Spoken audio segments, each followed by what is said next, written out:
Katrin, can you hear me? I think we are now on the stream. Okay, thanks. Okay, Daniela, you can go.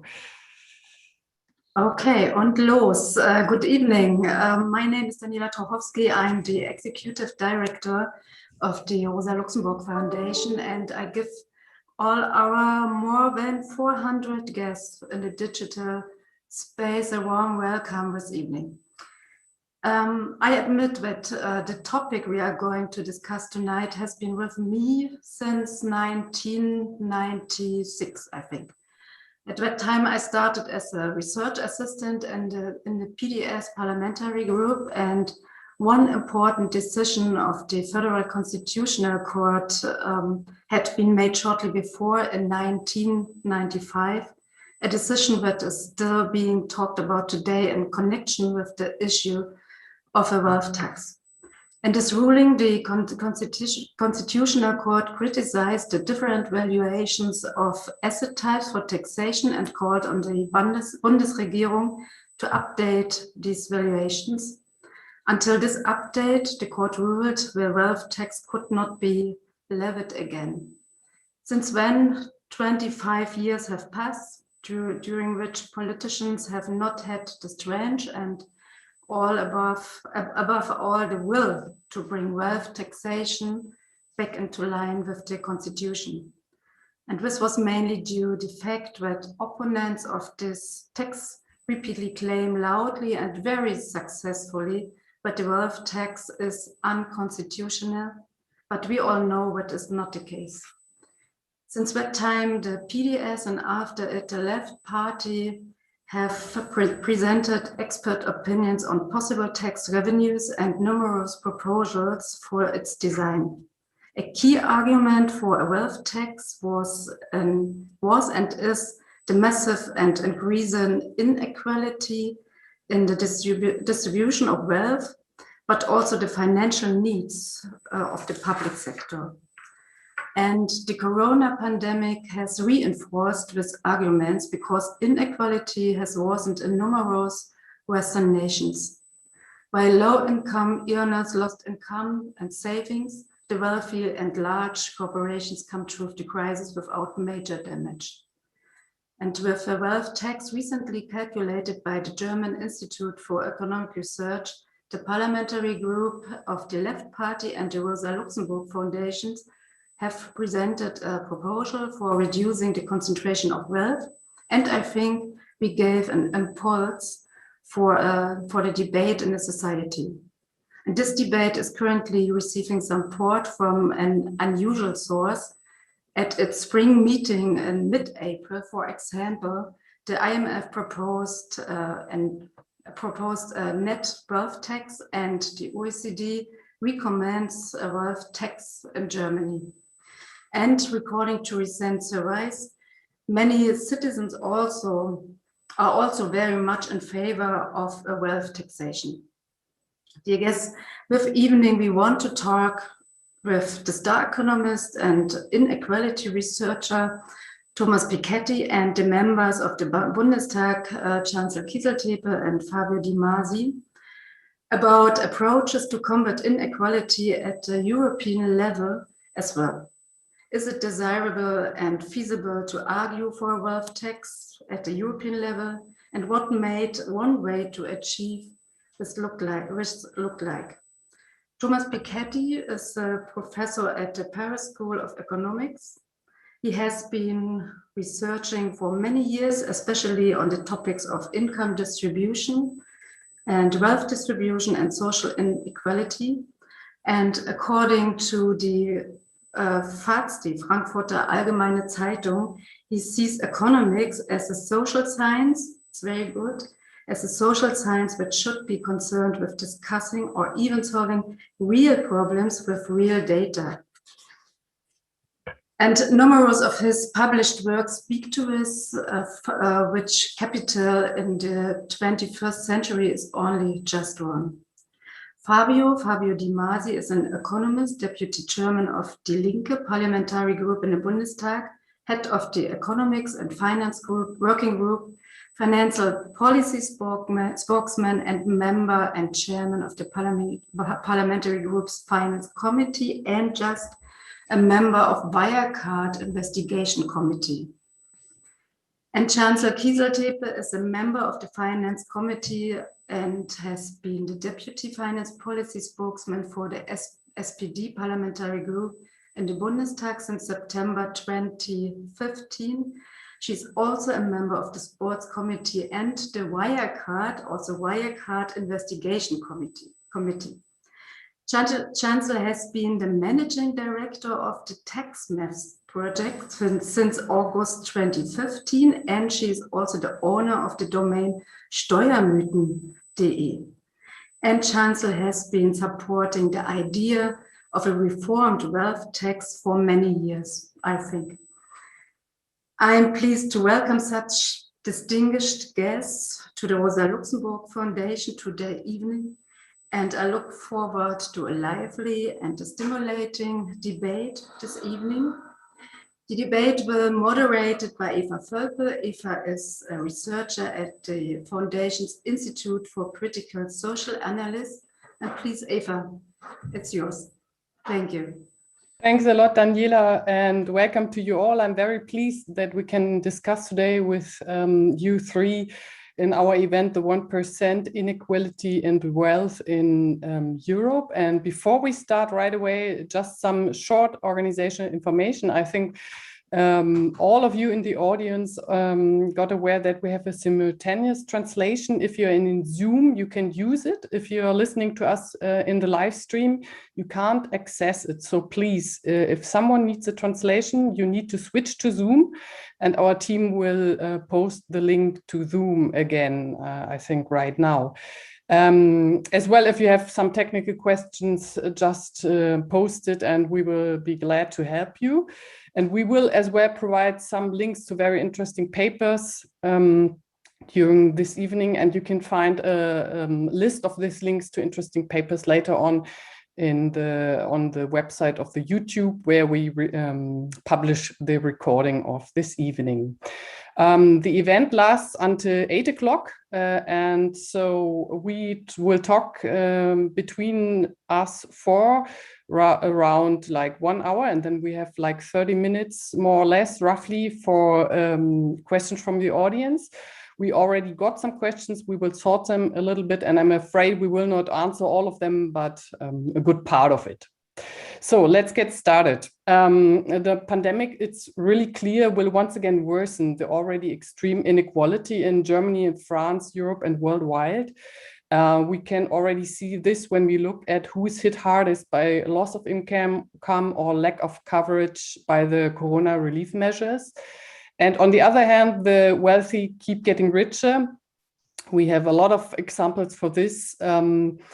Just think about the enormous profits made by the owners or shareholders of tech giants like Amazon, or the retail grocery dynasties, you could say, in Germany, or the automotive industry. And we want to talk tonight about the extent of wealth and inequality in Europe, but much more about approaches and political strategies to tackle these conditions on the European level.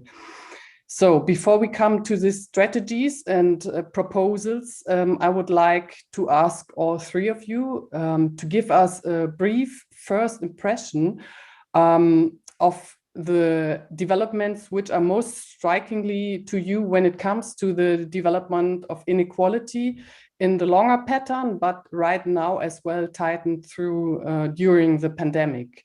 So Thomas Piketty, please.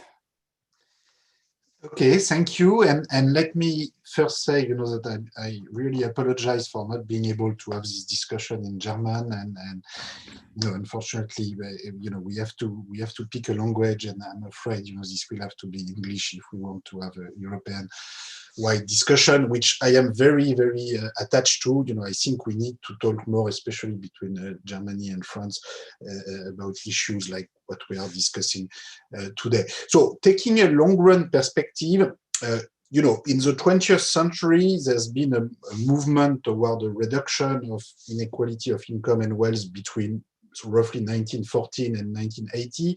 And then starting in the 1980s, you have a sort of rebound of inequality of income and wealth, particularly of wealth, particularly at the very top, starting from a level which, I should make clear, has always been very high. So even though wealth concentration has declined throughout the 20th century, it has always remained at an enormous level. So just to give some orders of magnitude, the bottom 50% in a country like Germany or France owns, 5% of total wealth or less, which for half of the population is of course very small.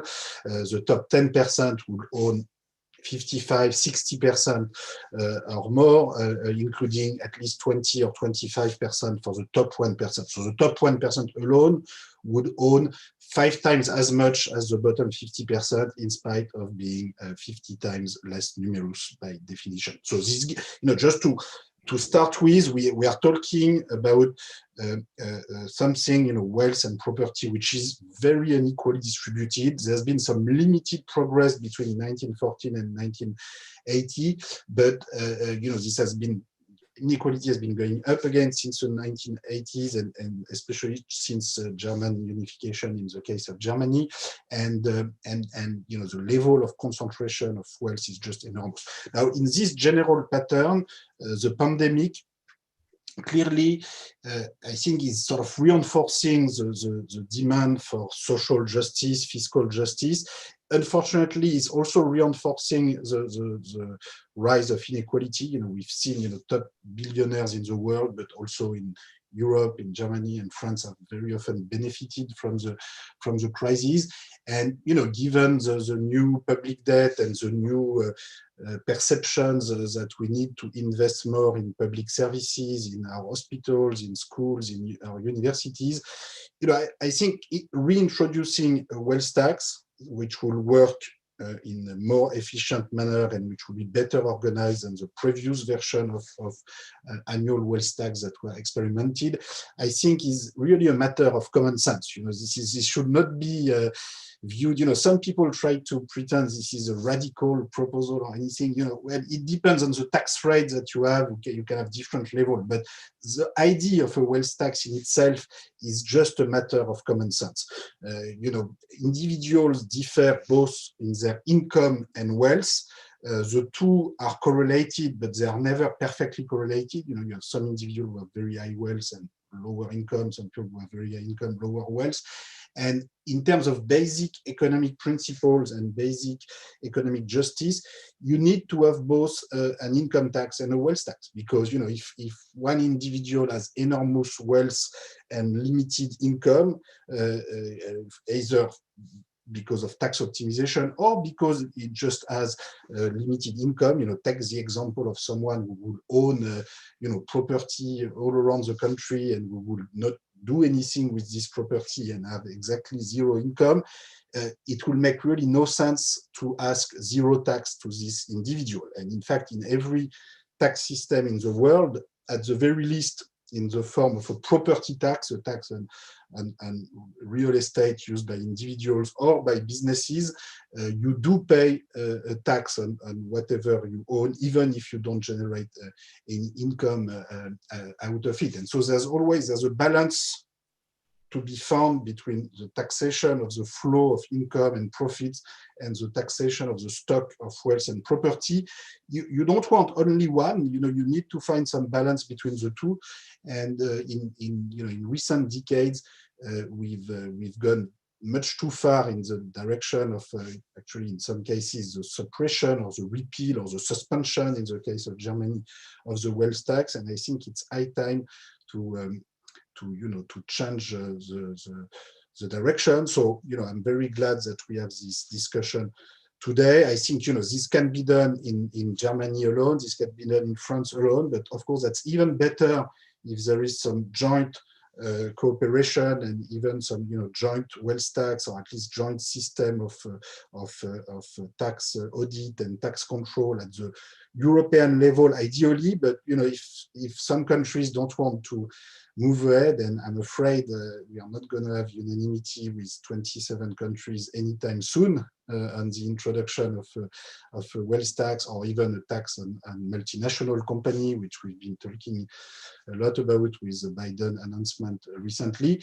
If we cannot make it with 27 countries, we really have to think of ways to do it with a smaller number of countries. And this is where the issue of what Germany and France can do together, and possibly by using the parliamentary assembly between France and Germany that was set up 2 years ago with very little power. For now it's only consultative, but I think what we've seen with this bilateral treaty creating this joint parliamentary assembly is that we could very well decide just 2 countries to give real power to such an assembly, as long as you allocate powers that are not already allocated to the European Union.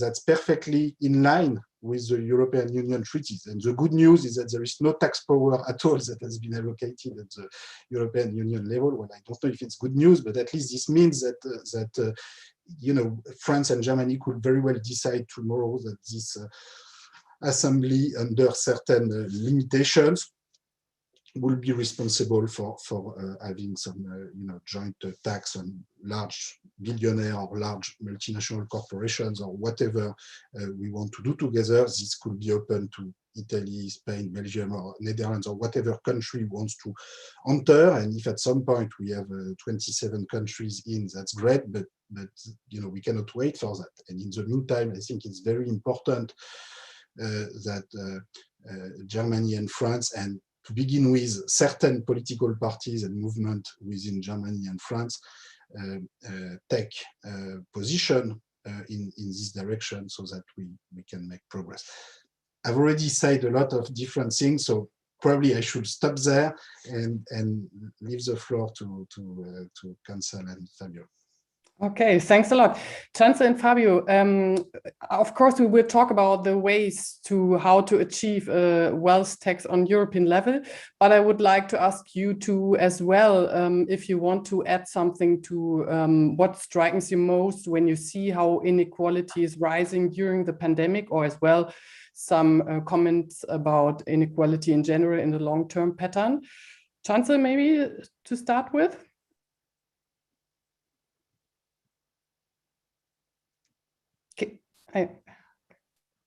Ja, vielen Dank.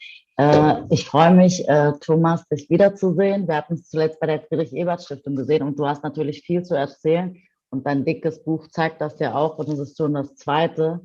Deshalb nochmal großen Dank an dich für diese beiden Schriften.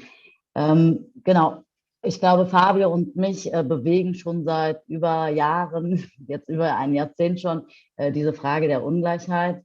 Und nicht nur aufgrund der Pandemie, sondern auch in den vergangenen Jahren, weil Deutschland und auch andere Länder sehr stark geprägt waren von einer neoliberalen Politik, sage ich mal. Es ging immer darum zu liberalisieren, Steuern, vermögensbezogene Steuern am besten gar nicht ansprechen, Arbeitsmärkte liberalisieren.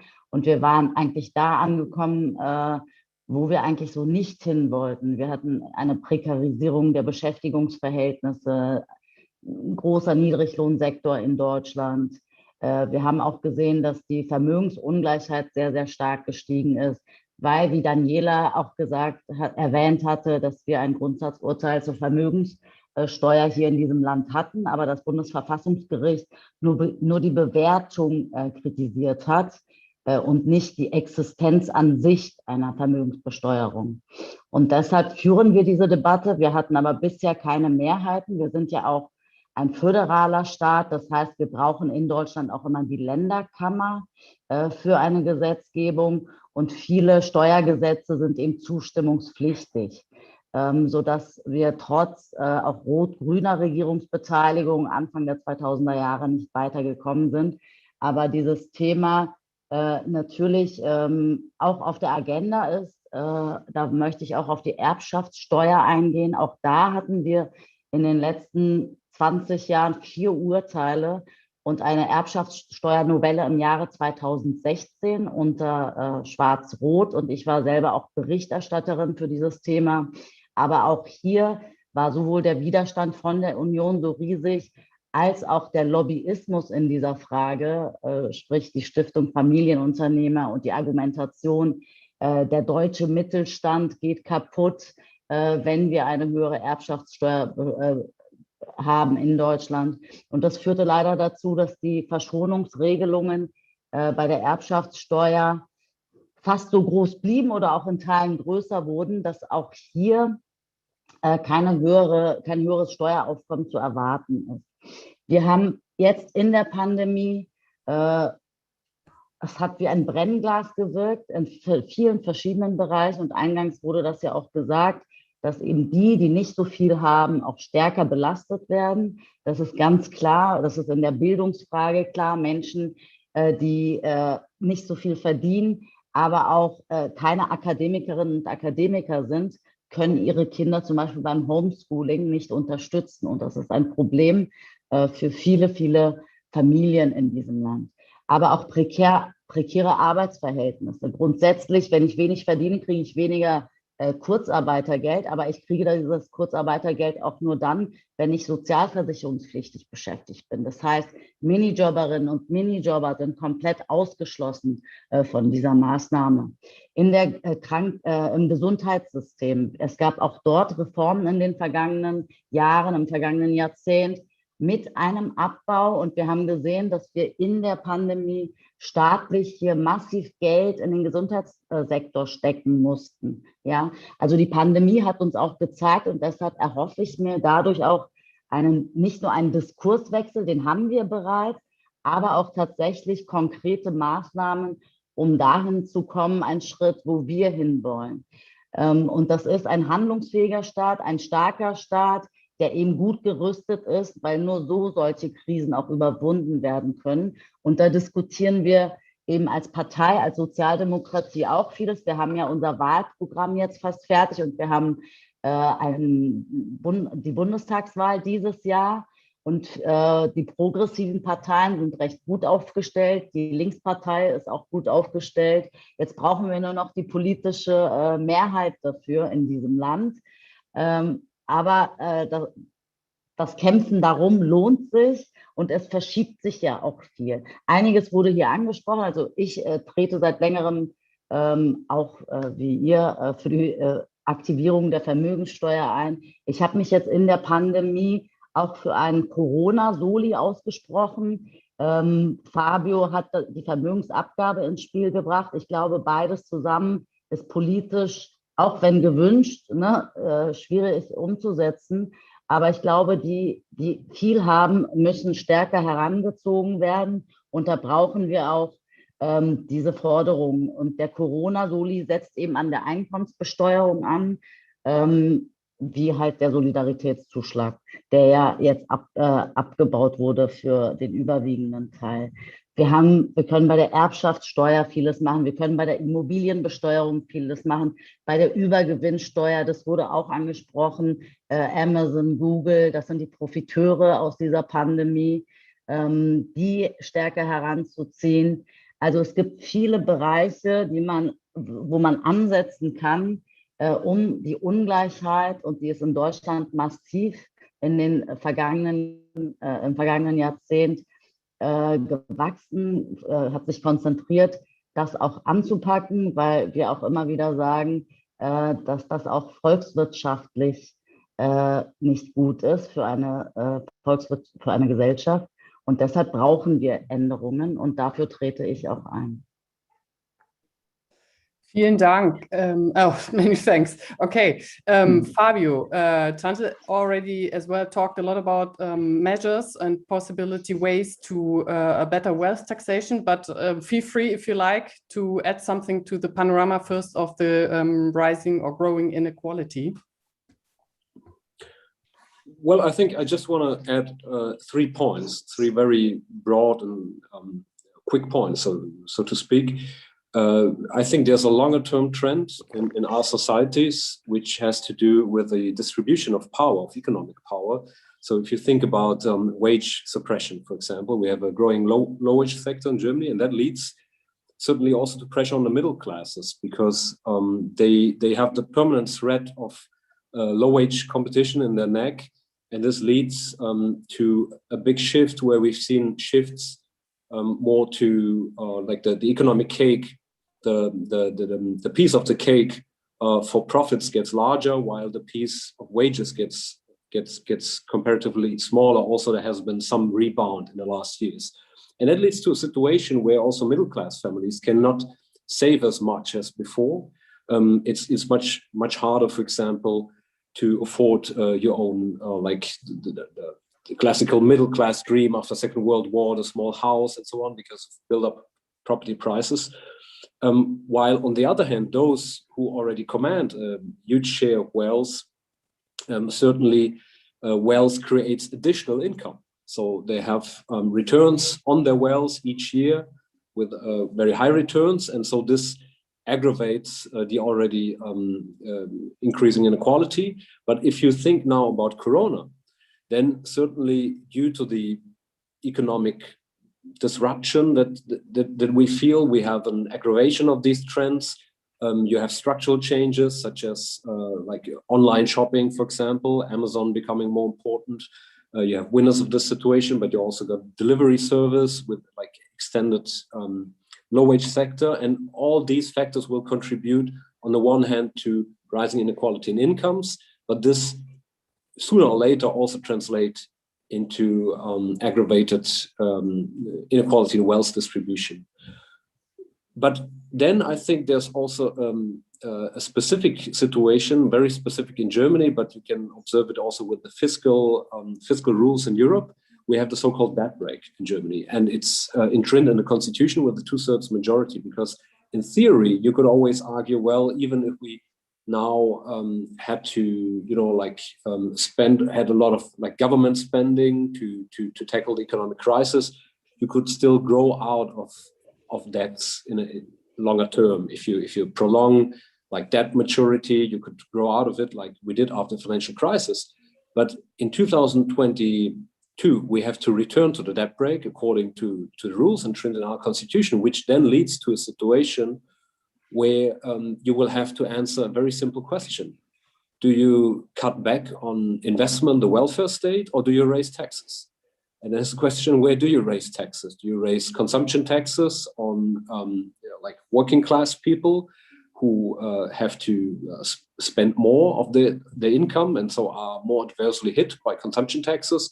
Or will you try to basically tackle economic power of, let's say, the upper 1% who even got richer during the crisis? And you also must think about the various economic interventions that we had. For example, we saved Lufthansa, which was perfectly reasonable to do so, also to intervene with the state. But you have shareholders of Lufthansa who are very wealthy families. Like think about Thiele, you know, like one of the owners who now died, but who had large stock options in Lufthansa, and he got richer by government intervention. On the top, you also have more like asset price inflation. So you got a tendency on financial markets that a lot of liquidity doesn't go into real investment because there was a lack of like fiscal spending, of government spending, of real investment. And a lot of it went, let's say, into asset markets, so like real estate and like the financial marketplace, shares and so on. And this also aggravates wealth inequality because like working class families do not own as much shares as do the upper 1%, you know, like, so all these are different aspects of why I think the Corona crisis further accentuates a trend that was already there, because you have like a lot of disruption in the economic structure. Digitalization was already there before, but now it's like a catalyst, you know, like for many of these developments, and this will create winners and losers. And that's basically the point. And we made a proposal. I will not go into lengths into that proposal because you already advised me to wait with that. But I will just say that our proposal for a one-off wealth levy is not meant as an alternative to a permanent wealth tax. But what we wanted to do actually is we wanted to open up the debate because social democracy now has made a clear commitment to wealth tax, which is good and which is fine and which is much needed, but it was not so clear for a while. And so we also wanted basically to open up the political space with a quite moderate proposal in order to make it harder, let's say, for our political opponents to scream, like that's a very radical proposal, because one of Wells Levi was already existed in Germany after Second World War under Adenauer, a conservative chancellor. And so we also wanted to use that, let's say, metaphor that is there in German history and that is enshrined in the constitution, that you can use that instrument during specific situations that like fundamental crises, like after Second World War or now the pandemic. But certainly the task would be to have a permanent wealth tax, which would then go to the lender, which also bear the brunt of the public investment. So it's very, very important. And I think we have a window of opportunity here because I think a lot of people witnessed, especially during Corona, but in the last years, there's an anti-privatization mood now in the German public because they witnessed the situation of our health services. They witnessed the problems in our vaccine rollout, like because we have a lot of infrastructure that was actually cut back and doesn't work properly, and it created a lot of economic damage. I mean, we have to create harder lockdowns because of the stress in our health system, and this again creates economic damage to other sectors and social damages. And so I think there's a window of opportunity here because a lot of people, you see that in opinion polls, back our proposals for Wells Levi, and now the question would be just like how to do it, and secondly, the question would be how to basically coordinate it maybe on a European level. I'm a little bit skeptical when it comes to pan-European tax in terms of the differences between our tax systems. But I think what we could very well achieve is like a coordinated cooperation in order, like at least to have a group of countries that says within the logic of our tax systems, we will coordinate a kind of wealth tax initiative. Thanks a lot. I wanted to talk with you right now a little bit more about this windows of opportunity, but as you already mentioned, the Wells Levi as one possibility to tax wealth, or the one-time exceptional wealth tax, as it's called as well. On a European level, I would like to give back this question to Thomas. In which way would you think, or what would your proposal be, how to tax wealth and how to coordinate it? Maybe you already mentioned a point in this, but how to progress on this subject? Thank you, Eva. Okay, so let me first say that ideally, of course, we would like, the 27 countries of the European Union, to agree to move from unanimity rule to majority rule over fiscal issues, so that we could do a lot more together than what we currently do, which is very little or nothing at all. But I don't think this is going to happen anytime soon, and I think it's what in my view is more realistic is to imagine a situation where a smaller group of countries, so starting with France and Germany, decide to use separate decision-making process in order to make progress toward more fiscal cooperation, and then gradually, more countries will join, and in the long run, hopefully, the 27 countries will be there. But I think waiting for the 27 countries to agree to move ahead, is simply not realistic. So I think one concrete tool that could be used is, as I mentioned, this German-French Parliamentary Assembly, which includes members from the Bundestag, the French Assemblée Nationale, and which has been meeting in Strasbourg a number of times for the past 2 years. And this bilateral treaty that was signed between France and Germany created this joint parliamentary assembly without giving it any real decision-making power, but I think it could be given real decision-making power, in particular in terms of joint taxation. What should be the priority? Well, probably the most obvious priority is common tax on multinationals, and which is an area where we can see the big limitation on what each country separately can do, and I think this is quite clear that we could do more together in order to tax profits of companies above a certain size together. Again, it's even better if the 27 countries or all the OECD moves ahead, but we've been talking about that for so long. I think it's very important to say clearly, okay, if within the next 6 months or 12 months or whatever, we don't have the progress that we would like to see at the European level or OECD level, then we'll move ahead, say, France and Germany and whatever countries that wants to join with this kind of mechanism.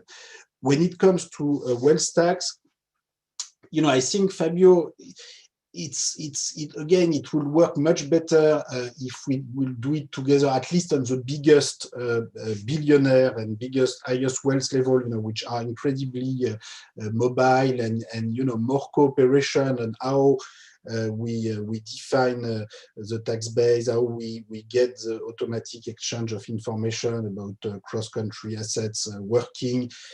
We just need more political power. Nation states, including the biggest nation states of Europe, like Germany and France, are sometimes just too weak alone to take the right decision in this area. And the more we can do together, the better. Let me make very clear that, in my view, all these ideas about joint taxation, it's not a matter of taking the tax revenue from Germany to France or from France to Germany. In the case of a billionaire tax, it could actually go from France to Germany, because if you look at French billionaire, the top European billionaire, Bernard Arnault, is from France, and if you look at rankings, I think it could actually go this way rather than the other way. But I think in any case, like when we wrote, and Fabio, you signed this manifesto for the democratization of Europe, which we wrote a couple of years ago, with giving tax power, decision-making power to a European Assembly based on this French-German Parliamentary Assembly. What we put in this in the possible treaty between the countries that we would like to move ahead in this direction is a clause of in order to put an upper limit on any fiscal transfer between countries that could happen because of this joint taxation. I think we put it in the draft treaty at 0.1% of GDP, but it could be set at 0.001 or even less than that. And I think it's very important, especially in the German debate, but also in the French debate, actually, to make clear that the problem with joint taxation is not at all transfer between countries. It's really a question of reducing inequality within country. We want to make sure that the middle class and the lower middle class in Germany and France pay less tax, and that people at the top pay more tax. We want to make sure that small and medium-sized companies in France and Germany pay less tax, and big multinationals pay more tax. So it's all a matter of redistribution within each country. And the idea that all of this is an agenda to make transfer between countries, is a creation of a nationalist discourse, of course, in order to make sure that we will never tax the biggest economic actors. And this is the usual strategy of the top-end capitalists, to try to divide the working class and the middle class along nationality lines or ethnic lines, in order to avoid redistribution. So we need to make clear that we don't want to fall into this. Transfer between countries can be meaningful for specific policy, like in a pandemic, or for when you do investment in some global public good, like the climate, or for European universities. At some point we are building together some notion of global public good, where hopefully we will stop counting who pays what and who receives what. But at this stage, of course, if we want to make any progress about joint taxation, we need to be very careful about this. And so, again, I want to stress that the issue of joint taxation, to me, is to create more political power to be sure that the top economic actors, big multinationals, billionaires, don't manage to avoid taxation. But when it comes to sharing the revenue, I think in the end, we need really to make sure that to the taxpayers of Germany and France that this has nothing to do with transfer between countries, and in the end, in order to spend the money, it's probably better to do it in Germany, in France, or actually in German region, in French region, rather than through a big French-German government, which I don't think is really the issue here. The issue is really to be able to create more tax justice by acting together. Otherwise, we will just go more and more into the direction of tax competition, which in the end, as we know, benefits people at the top, hurts the middle class, the lower middle class, and contributes very much to make the vast majority of the population hate globalization and sometimes hate European integration as well. Okay, thanks a lot. Cansel and Fabio, I would like to ask you if you hear these proposals from Thomas. Maybe we could just stick a little bit more to the question, what would be right now the appropriate vehicle to concentrate on in order to push politically in Europe, beginning with Germany and France, for a joint taxation? Because I think, of course, we need on different nivels, or I don't know how to say, you need different taxations or taxes, but what would be the one project maybe we all could say this would be the most useful? Would it be pushing for a regular wealth tax? Would it be pushing for this one-time wealth tax or one-time capital levy? How do you see it as well under the question of how to put more pressure on the political field? Cansel, would you like to answer, or Fabio, who wants first?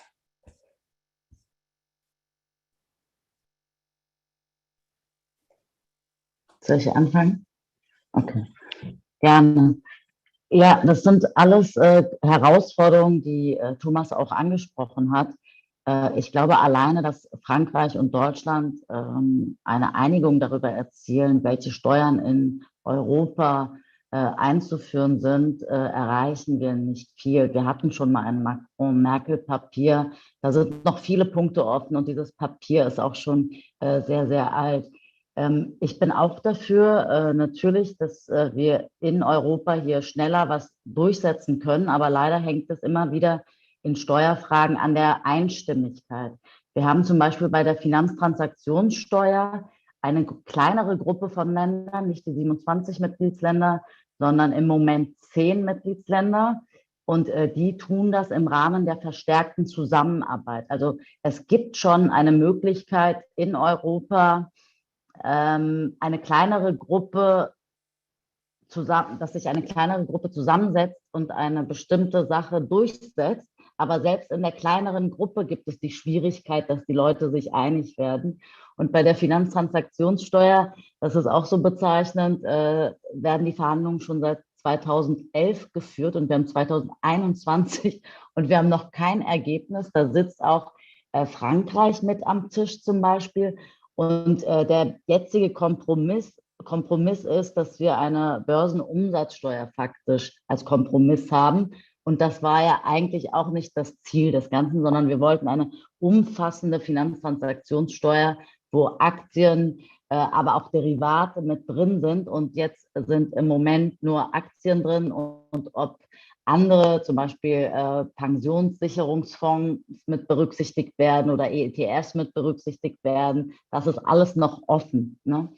Auf der anderen Seite hat es mich sehr gefreut, es war vor einigen Wochen, da habe ich zum ersten Mal erleben können, dass eine steuerliche Frage plötzlich nicht der Einstimmigkeit unterliegt, weil Portugal im Rahmen ihrer Ratspräsidentschaft das irgendwie hingekriegt hat. Und vielleicht sollten wir darauf auch mal einen schärferen Blick werfen, wie sowas in Zukunft auch noch mehr gelingen kann, dass man über den Bereich Wirtschaft und Binnenmarkt bestimmte steuerliche Sachen auch durchsetzt, weil Portugal hat es geschafft, das ist hier eine Einigung für das Public Country by Country. Also der Länderaustausch über Unternehmensbesteuerungen, dass diese Einigung dort erzielt werden konnte. Und so kann man das eben für viele andere Fragen, die eben an dieses Grundübel der Ungleichheit anpacken, auch vielleicht auf europäischer Seite klären. Auf der anderen Seite geht es mir natürlich auch darum, man soll ja erst immer vor der eigenen Haustüre kehren. Also wir haben selbst in Deutschland ja keine Börsenumsatzsteuer. Ja. Deshalb auch Sachen erstmal in Deutschland einzuführen oder die Vermögenssteuer zu aktivieren hier. Ja. Frankreich hat zwar die umfassende abgeschafft, irgendwann in den 80er Jahren, und jetzt eine, die sich auf Immobilienvermögen beschränkt. Ne, aber selbst das haben wir nicht in Deutschland. Und deshalb ist es für mich wichtig, dass wir das zunächst einmal in Deutschland einführen, weil ich den Eindruck oftmals habe, dass in Deutschland politisch die Verantwortung immer auf europäische und globale Ebene geschoben wird, weil man selber im eigenen Land nichts machen möchte. Und also man muss zweigleisig vorgehen aus meiner Sicht in dieser Frage. Und ich habe einen Punkt vergessen, Entschuldigung, Fabio. Genau, und wir sehen ja auch, dass sowohl in Deutschland der wissenschaftliche Diskurs ändert sich seit 2 Jahren, was die Verschuldung, was die Schuldenbremse angeht, was die Besteuerung von hohen Einkommen angeht, aber auch auf internationaler Ebene. Also ich bin auch sehr zuversichtlich, dass wir in Europa andere Fiskalregeln haben werden bald. Ich bin sehr zuversichtlich, dass wir eine Mindestbesteuerung bei den Unternehmenssteuern haben werden. Und das hat natürlich auch mit politischen Machtwechseln zu tun. In den USA haben wir eine neue Regierung und Yellen als Finanzministerin setzt sich plötzlich eben doch für eine Mindestbesteuerung ein. Und das sind große Fortschritte. Dafür setzen sich viele Menschen seit Jahren ein. Und da muss man, glaube ich, auch anknüpfen und das nochmal politisch auch verstärken.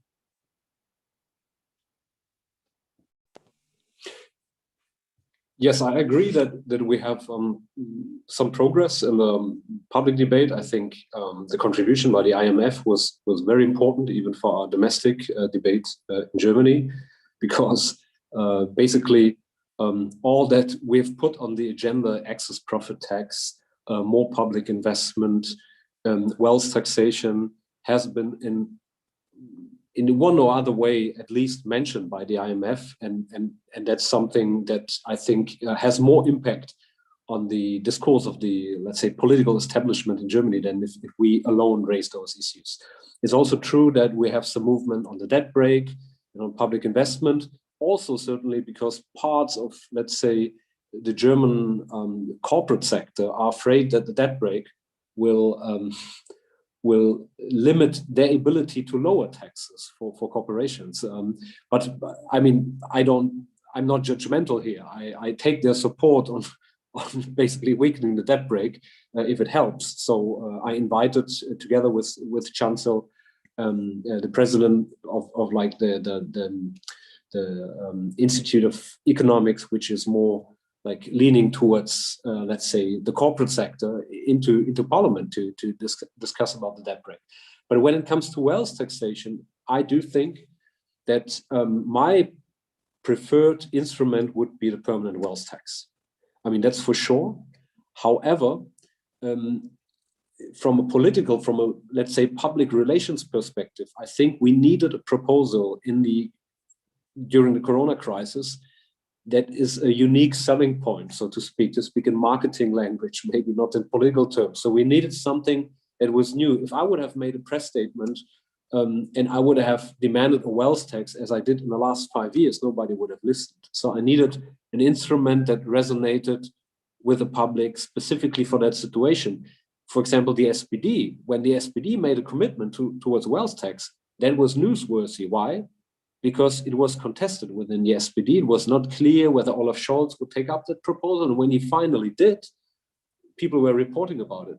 But in terms of the Linke, nobody would have even noticed if we would have said, we want a wealth tax. So we decided, and I think that's a way how you can cooperate but still compete. So we made this proposal, and when you made this proposal, the party chairs of SPD were very sympathetic, and shortly afterwards, Olaf Scholz made a commitment to the wealth tax. I'm not saying that we are the only reason, but what I'm saying here is that because there was some pressure, and certainly SPD needs its own program. It cannot, basically copy or like say the same thing as the Linke, which is normally they are the larger political force. They need their own program. So Olaf Scholz made a commitment to that wealth tax, and that was exactly what was our intention. We wanted to make a very moderate proposal where it is hard to reject, even for Olaf Scholz, for example, and it worked. And so if we could agree, let's say, going down the path of a wealth tax, I would immediately agree. I mean, there's no problem here. I would even bury the wealth levy.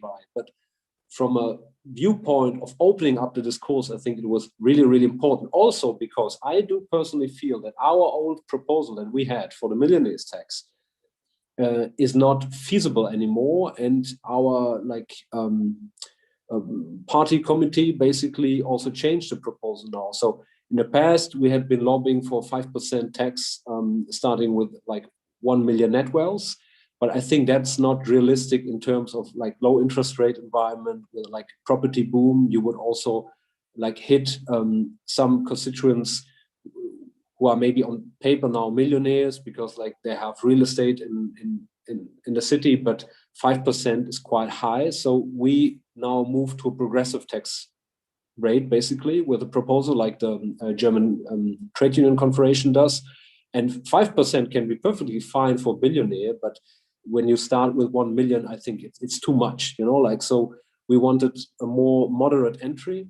And I think, so it was also a way to reflect on our old proposals and to rephrase them. And I think that's, so the wealth levy, the one-off wealth levy was perfect in order basically to shake up a little bit the frozen political debate. Then there's a second issue here, which I think is important. The wealth levy has one conceptual advantage, let's say, to counter the argument that also Thomas mentioned, that like capital is quite mobile. So with a wealth levy, you could have a backward-looking date and then set the level of taxation. So if you move your letterbox to Monaco or somewhere, you would still be tax liable. So that was a specific advantage that we wanted to use. However, I also think that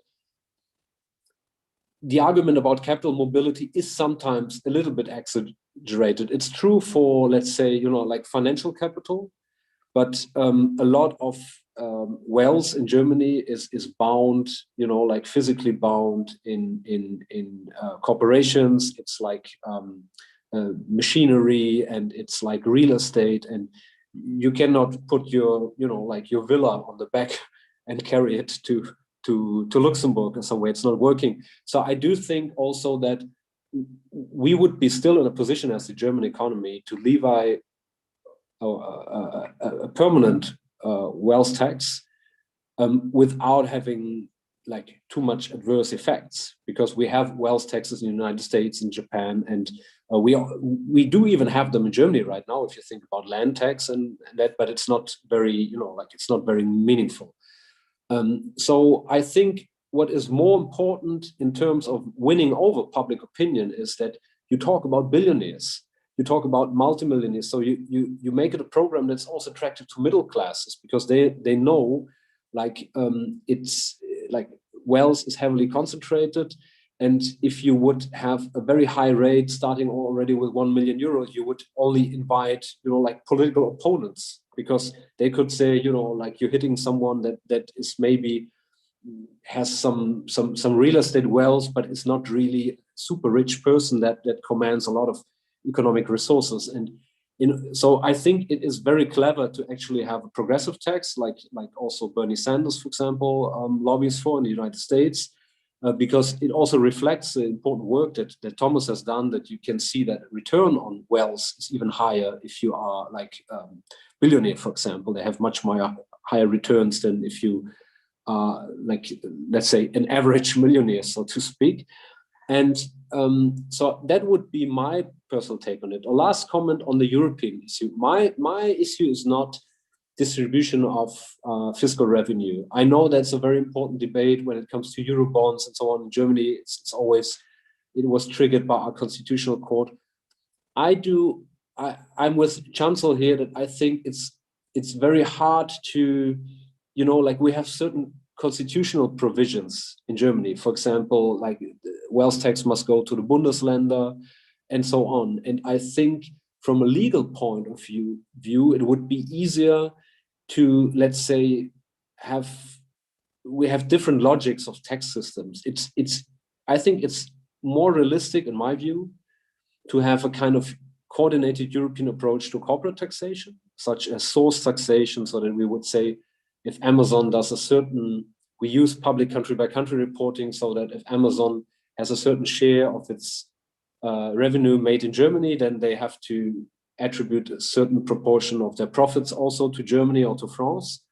And that if they want to shift those profits, let's say, into a letterbox company in Luxembourg through artificial transfer pricing with like artificial loans paying an interest to Luxembourg or something, then we would say, no, you have to pay, I don't know, like thinking out loudly, 25% here in Germany. Then you can go to Luxembourg and say, I already paid 25% in Germany. That kind of source taxation that has been even used historically by the United States in many instances to put other countries under pressure.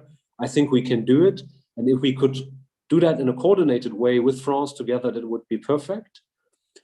When it comes to wealth taxation, I think it's more complicated because we have different constitutional legal provisions in Germany that may be hard to play. But I do think what might work is something like, look, in the field of climate policy, we would have emission reduction goals, and then each member state has certain policies how to reduce emissions. And if we would create, let's say, an impetus to say there's a political will, because wealth inequality threatens the European model. It threatens the post-World War II consensus. It's a threat to democracy, because commanding wealth means commanding political power, as even Christian Democrats had said during the Second World War. If we would make a statement in that direction, and there's a clear will that France and Germany have to engage in some sort of wealth taxation, but they can decide more or less on the specifics in their tax systems, I think that would be more realistic. A last argument, I think it is already hard to have a progressive government in Germany that then acts on its promises and like realizes wealth taxation. Now think about having a progressive government in France and in Germany at the same time. So it's also a political coordination problem. And in order not to provide them with more scapegoats, because even social democracy or the left, the broader left, argued in the Schröder-Blair years, there was always this argument, we cannot use the nation state anymore. And it was a very, how can I say, it was basically a scapegoat, in order not to do anything about taxation. And it was basically an argument used to, to deregulate the labor markets. So I do think that member states such as Germany or France, they are not Greece, they have different political power. Germany is the fourth biggest economy in the world.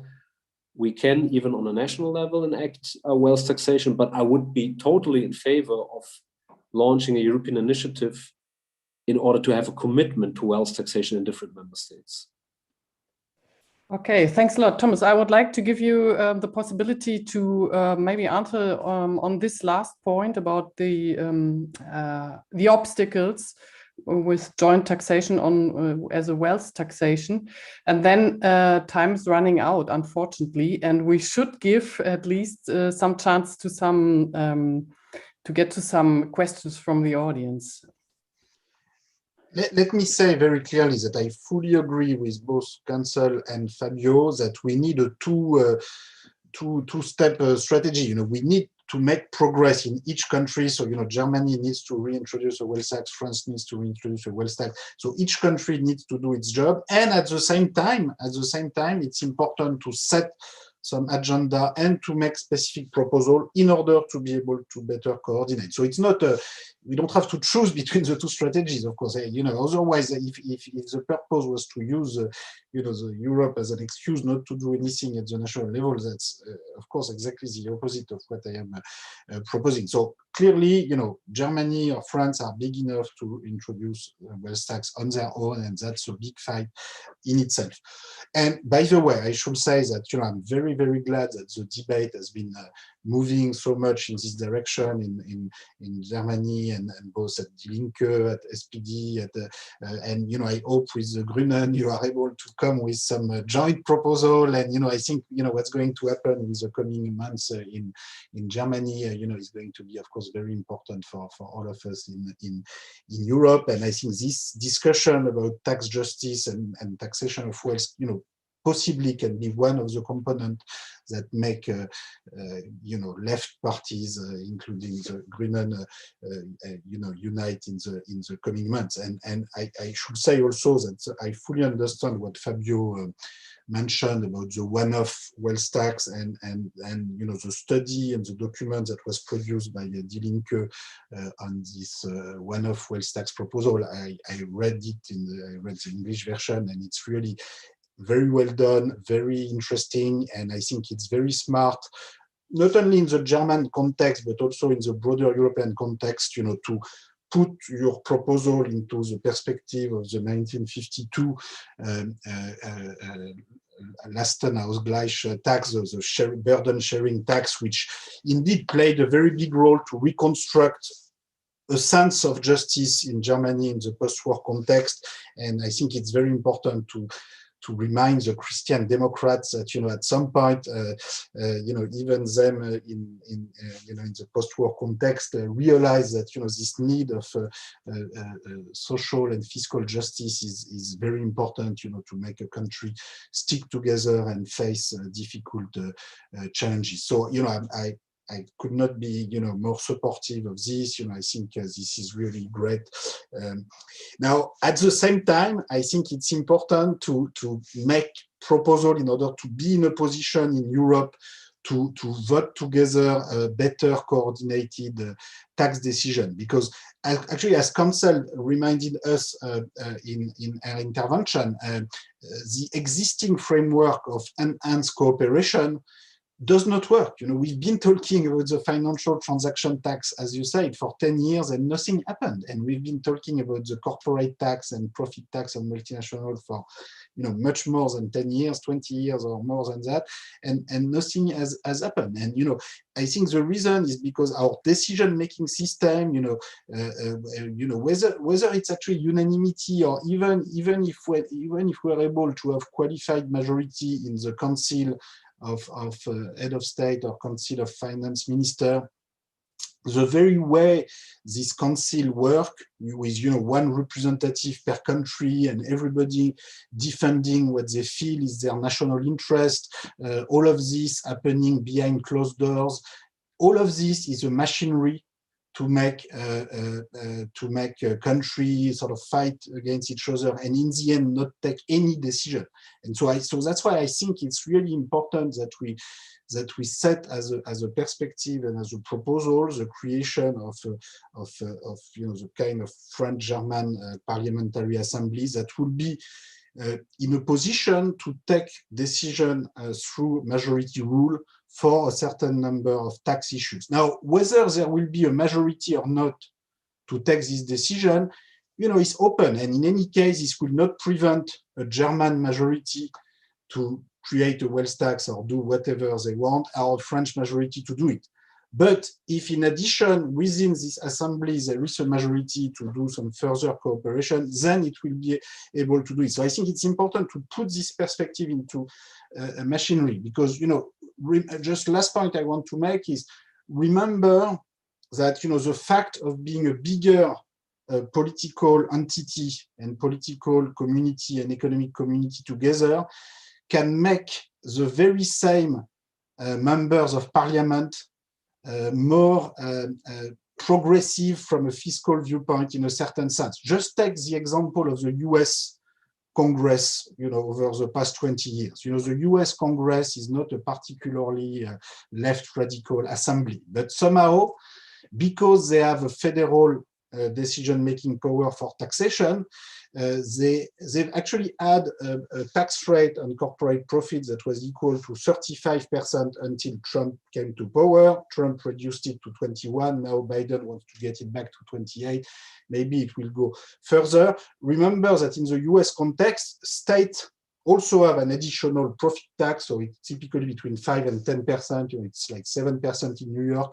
So if you take 35 plus 7, or even 28 plus 7, this is higher than in most European countries, if not all European countries, in spite of the fact that the total tax revenue as a fraction of GDP is much, much lower in the United States, and they don't have the same social state to pay for that we have. So what this shows is that the very fact of having the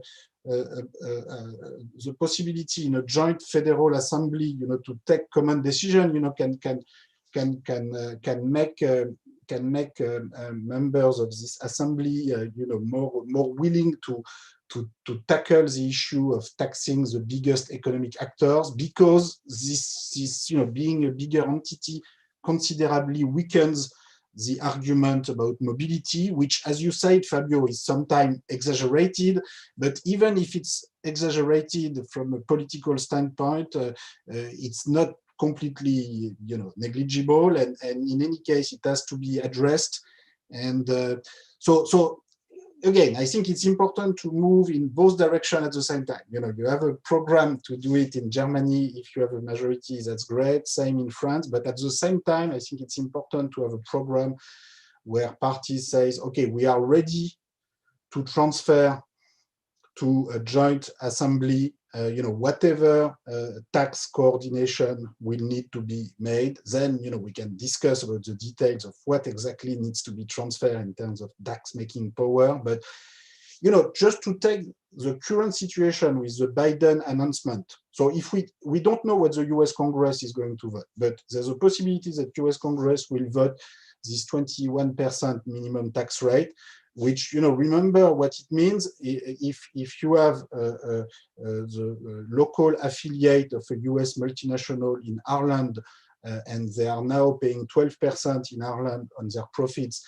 and they have no economic activity whatsoever in the US, the US Congress could decide that they will take an additional 9% for the US tax authorities, so as to get a total of 21.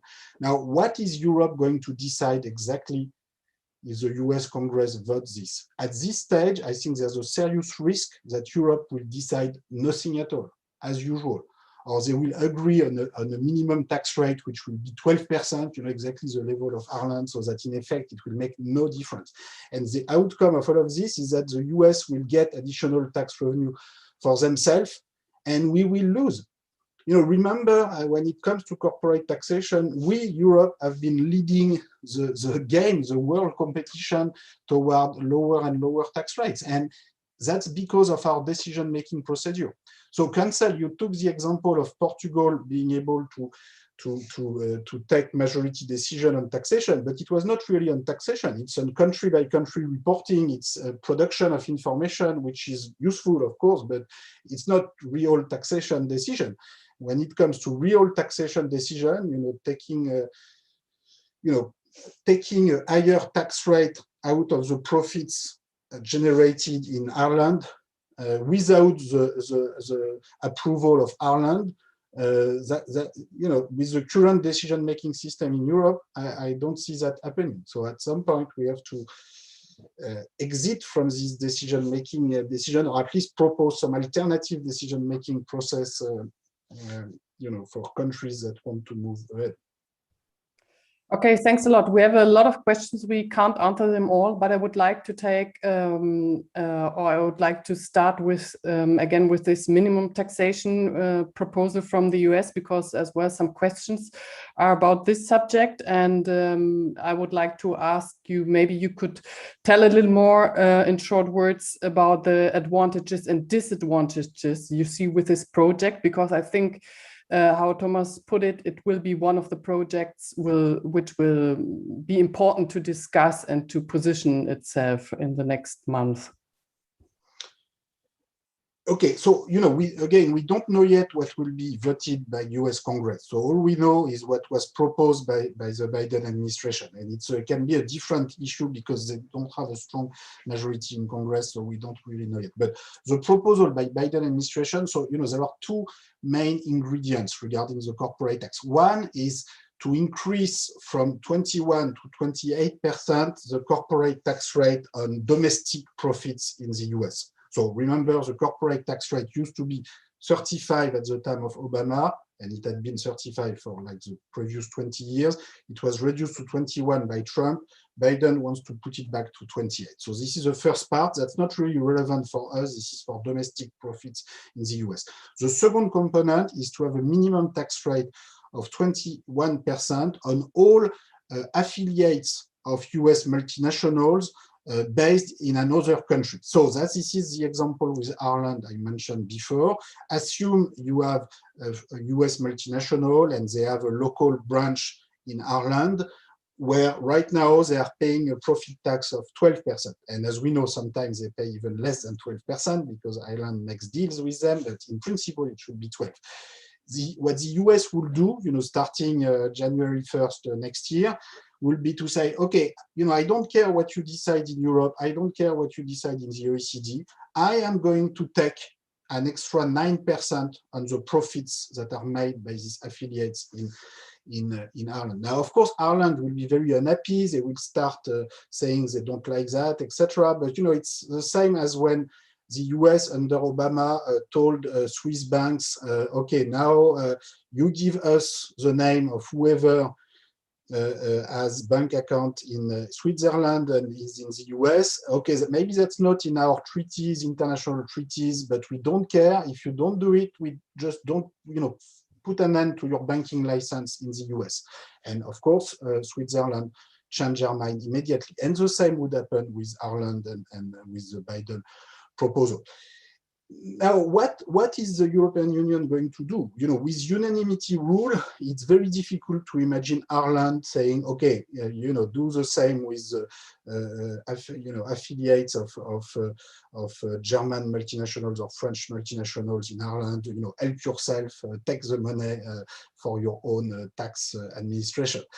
So, what is going to happen? Actually, I happen to think that if no decision is taken at the European Union level, then each member state, including France or Germany, should actually do the same as the US and say, okay, you don't want to take a decision at the European level. Well, we, France or we, Germany, when we have multinationals with foreign affiliates in Ireland, we will take the difference between 12% and whatever tax rate we believe should be the minimum tax rate. Could be 21, like what Biden said, could be 25, could be 30, whatever you want. And we just take it. Ireland will be very unhappy. We'll try to go to the Court of Justice of the European Union saying this is not in the treaty.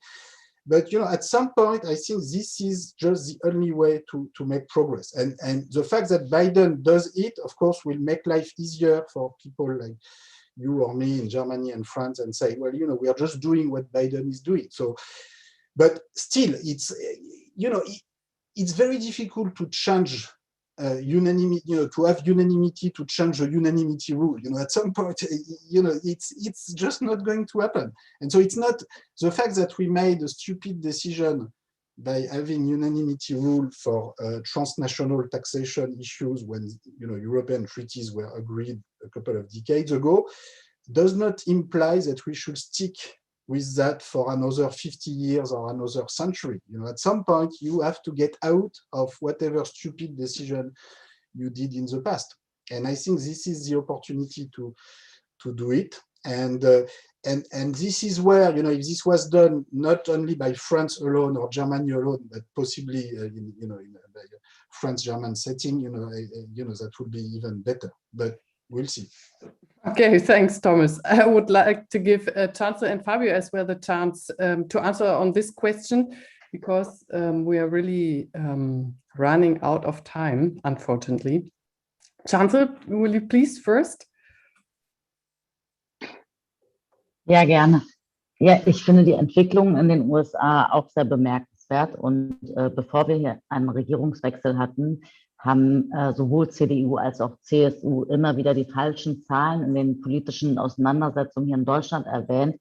Sie haben immer nur den Bundessteuersatz erwähnt von 21% und gesagt, Deutschland liegt bei der bei der Körperschaftsbesteuerung bei 30% und diese Differenz, die schadet so unserer Wirtschaft, dass wir müssen die Unternehmenssteuer senken. Die Union hat vor einem Jahr etwa ein Unternehmenssteuersenkungsprogramm beschlossen, was zu Mindereinnahmen in Deutschland in Höhe von 35 Milliarden Euro führen würde. Und die fordern natürlich eine massive Absenkung dieses Satzes. Die Realität ist aber, dass mit den einzelnen Steuern, die oben noch draufkommen auf die Bundessteuer, die USA jetzt bereits schon bei etwa 28% liegt. Das hatte ja auch Thomas erklärt.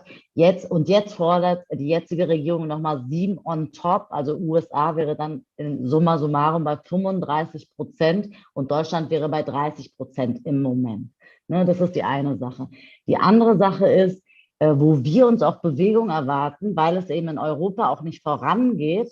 Wir kommen bei der Steuerbemessungsgrundlage in Europa nicht voran, ne? Hier das alles zu vereinheitlichen, geschweige denn einen gemeinsamen Steuersatz zu finden. Und unsere Hoffnung ist eben, dass wir auf G20-Ebene und darüber hinaus eine Einigung erzielen, wo wir eine Mindestbesteuerung international tätiger Konzerne erreichen. Und da hat eben die jetzige US-Regierung unter Biden eben auch Offenheit signalisiert, hier auf 21% zu gehen. Und also die deutsche Forderung, die liegt bei 15% Mindeststeuer, ja. Und da kommt die USA und fordert 21. Also diese bemerkenswerte Entwicklung ist, glaube ich, für uns auch ein guter Ansatz, auch international hier höher zu gehen. Und gleichzeitig wird natürlich verhandelt zwischen Mindeststeuer auch eine Digitalsteuer auf dieser Ebene, G20-Ebene und darüber hinaus auch mit den Ländern, die da mitmachen wollen. Und das würde aber dazu führen, dass wir eben einen Grundsatz in der Besteuerung auch verändern würden, nämlich die Besteuerung nach Firmensitz, Unternehmenssitz, hin zu einer Besteuerung nach Umsatz. Also wo entsteht der Umsatz, da soll die Steuer fällig werden. Ne? Und Deutschland befürchtet halt, dass Deutschland dadurch Nachteile hat. Aber es gibt Berechnungen, die aufzeigen, ja, Deutschland würde Steuersubstrat abgeben, aber auch erhalten. Also summa summarum würde sich da so nichts ändern. Und ich hoffe, dass alles geht ganz gut aus und wir haben hier eine Harmonisierung auf globaler Ebene. Und weil die EU eben nicht schneller vorankommt, ist es der Punkt zu sagen, okay, hier erreichen wir schnellere Entscheidungen und dann muss die Union, und viele Länder werden ja da auch mitmachen aus der Union, sich dem auch fügen, sage ich mal so. Fabio? Yeah, thanks very much. I think there was a problem with one interpreter not being able, but I hope it's solved, so I can continue to speak in English. Well, I think Chancel mentioned a very important point. So we have two levels in tax. That's like basically tax base and tax rate. And so you can have a high tax rate, but your effective taxation is very low if your tax base is very narrow. So tax base means what kind of, like flows, financial flows and so on are being considered to be taxed, within a corporation. So is it like interest or whatsoever, profit? And I was a member of the European Parliament, and interestingly, everybody in the European Parliament, or most of the political actors, whether they were left or right wing or whatsoever, were in favor in the European Parliament, not the national parliaments, for harmonization of tax base. Why? Because, for example, economic liberals, they said, yeah, harmonization of tax base is wonderful, because then we're going to have true competition for the lowest tax rate, because you could compare tax rates more easily. And then there were people like me who said, no, we need basically a broad tax base plus a minimum tax rate. So I think the problem that we haven't touched upon tonight is like talking about Germany. There is some likelihood that we could also see a green and conservative coalition. And I think the Green Party is a very federalist party. They will always be in favor of tax harmonization in terms of the tax base in Europe. But what they might drop, like in terms of political compromise with the union, is like a minimum tax rate. Because that's when they had the so-called Jamaica coalition draft. So the CDU, the Greens, and the Liberal Party, they already had agreed on harmonizing tax base on the European level, but without any coordination of tax rates. And that can make the situation even worse, because it's easier to compare the tax base across member states, but then you have like really even like enhanced competition for the lowest tax base. So I think it's very important to bear that in mind. And I think that Thomas is really, really right. What we need, so my argument, I have always argued in favor of, in German, it's Quellenbesteuerung, like source taxation, because I said the only way you achieve a European solution is by bringing out the stick, like by saying, if you do not, if we do not find a European solution, we will enact source taxation. That's the only way you get movement. And then certainly international solution is always preferable. Then you get movement here. And I think there's a real risk that Thomas describes that the United States is pursuing now. I mean, it's good that you have this change in the Biden administration, but it can lead to a situation where they secure their own taxation rights with like big tech companies, and then there's nothing left for Europe. So what we need is really to join the debate on the international level and say, okay, we also claim our taxing rights here, especially if we want to move to taxing where like the turnover is being made, also from the perspective of developing countries who, I mean, the principle that you tax where the company headquarters is a very colonial principle. It comes back from old days when basically European countries were exploiting resources from African countries and shipping the profits back home to the headquarters. And if we want to change that system in the digital age, because Amazon is not really producing anything here, or Google is using our information here, then we need to make that shift. And that's the only way we can also basically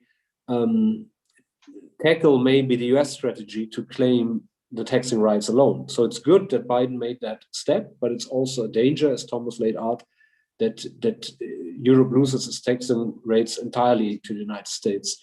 And I think that's something that we need to put in perspective with a strong, let's say, European claim. Let's claim our tax base together, but for that, we need not to, like walk behind the United States like a small dog, but we need to be in the game and also like put our claim there. And if Ireland is blocking us from doing so, then we should like move to source taxation. So I think it's also a way that we could play out. I would call like a kind of like, we could play the European card very well here by saying we want to claim our European taxation rights. And if Ireland is not doing anything, then we need Germany and France need to lead the way here and do something about source taxation. So I think that's a very, very important point, because otherwise Europe may risk losing out in the end here. Okay, thanks a lot. It's really a pity that we have to stop here because we have a lot more topics to discuss and a lot more questions, but it's 8 o'clock.